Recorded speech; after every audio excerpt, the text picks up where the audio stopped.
Hello everyone, my name is Shivani Chaudhary और आज मैं आपसे कॉन्स्टिट्यूशन यानी कि भारत के संविधान के बारे में कुछ बात करूंगी और कोशिश करेंगे कि छोटी छोटी वीडियो में हम पूरे संविधान को जानें। ये हमारा फर्स्ट पार्ट है और इसी के साथ ही आपको आगे और भी पार्ट्स मिलेंगे।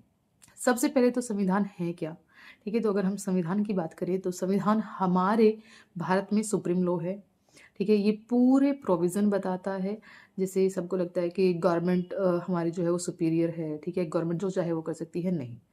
हमारा जो कॉन्स्टिट्यूशन है उसने सबकी पावर को लिमिटेड कर रखा है, सबकी पावर को बता रखा है और सभी अथॉरिटी, चाहे वो आपकी लेजिस्लेचर हो, चाहे वो आपकी एग्जीक्यूटिव हो, चाहे आपकी वो जुडिशरी हो, सबकी एक लिमिटेशन है और उस लिमिटेशन के अंदर ही रहकर वो अपनी पावर का इस्तेमाल कर सकते हैं। ये सब कॉन्स्टिट्यूशन में बताया गया है और अगर आप इस कॉन्स्टिट्यूशन का उल्लंघन करते हो तो उसके अगेंस्ट सुप्रीम कोर्ट में जाया जा सकता है, उसको चैलेंज किया जा सकता है।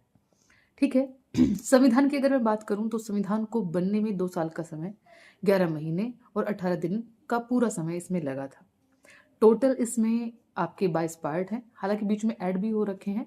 ठीक है, और आर्टिकल की अगर मैं बात करूं तो इसमें आर्टिकल हैं आपके 395 और इसमें 12 अनुसूची यानी कि शेड्यूल हैं।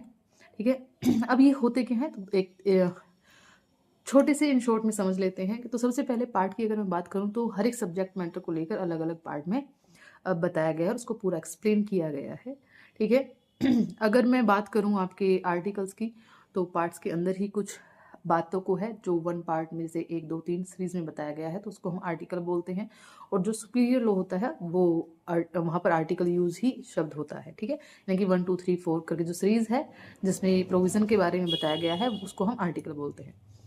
अनुसूची क्या है, शेड्यूल क्या है? तो शेड्यूल की अगर मैं बात करूं तो कुछ एडिशनल प्रोविजन उसमें दे रखे हैं जो आपको सेक्शन में नहीं मिलेंगे। जैसे बहुत सारे सेक्शन हैं जो कुछ कुछ बातें करते हैं और उन कुछ बातों के बारे में पूरा प्रोविजन आपको कहाँ मिलेगा? अनुसूची में मिलेगा। जैसे अगर मैं बात करूं आर्टिकल फर्स्ट जो है वो बात करता है कि जो भारत है वो राज्यों का संघ है। ठीक है, तो भारत को जानने के लिए हमें क्या जानना पड़ेगा? राज्यों को जानना पड़ेगा कि भाई किन राज्यों का संघ है। तो आर्टिकल फर्स्ट तो नहीं बताता कि किन राज्यों का संघ है, सिर्फ वो तो ये कहता है कि राज्यों का संघ है। तो वो राज्य कौन से होंगे ये हमें अनुसूची फर्स्ट में देखना होगा, तो आपको पूरे राज्यों की लिस्ट मिल जाएगी। ठीक है, इसी तरीके से एक और एग्जाम्पल है। जैसे हम ये पढ़ते हैं कि भारत में इतनी लैंग्वेज होगी। ठीक है, तो लैंग्वेज मतलब भारत की ऑफिशियल लैंग्वेज होंगी, लेकिन वो लैंग्वेज है कौन सी? तो उसके लिए आपको अनुसूची 8 को पढ़ना पड़ेगा। ठीक है, इसी तरीके से इनको क्या किया गया है? डिवाइड किया गया है। आपको अगली वीडियो में बताएंगे आर्टिकल फर्स्ट क्या कहता है। इसी तरीके से हम पूरे कॉन्स्टिट्यूशन को कवर करने की कोशिश करेंगे। मिलते हैं नेक्स्ट वीडियो में। Thank you everyone.